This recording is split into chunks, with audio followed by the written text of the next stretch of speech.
Dans un petit village niché entre des montagnes verdoyantes, vivait une vieille femme nommée Élodie.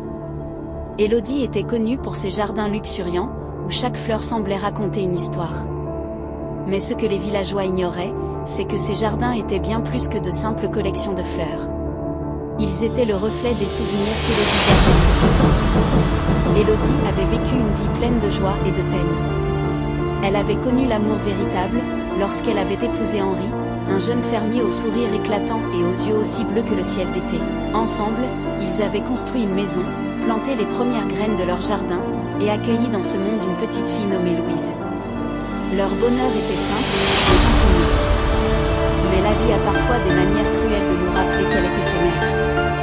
Henri tomba malade un hiver, une maladie qui emporta son sourire et éteignit la lumière dans ses yeux. Louise, quant à elle, grandit vite, trop vite, et quitta le village pour la ville, en quête de rêves qu'elle ne pouvait réaliser dans leur petite maison. Élodie se retrouva seule, avec pour seule compagnie les fleurs qu'elle et Henri avaient plantées ensemble. Chaque jour, elle travaillait dans son jardin, prenant soin des roses qu'Henri aimait tant, des marguerites que Louise cueillait enfant, et des lavandes dont le parfum emplissait la maison les soirs d'été.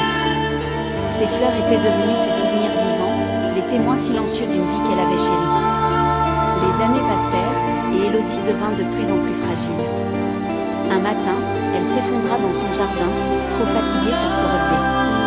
Ce fut un jeune voisin qui la trouva, allongée parmi ses fleurs, un sourire paisible sur le visage. Il appela l'ambulance, mais il était déjà trop tard. Élodie s'en était allée, emportant avec elle l'amour de sa vie, les rires de sa fille, et les souvenirs de jours heureux.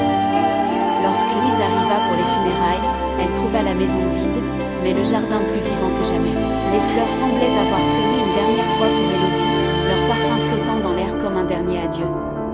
Louise tomba à genoux devant les roses de son père, pleurant les années qu'elle avait laissées filer sans revenir. Mais au milieu de sa peine, elle sentit quelque chose dans l'air, quelque chose de doux et de réconfortant. C'était le parfum des souvenirs, celui que sa mère avait cultivé avec tant d'amour.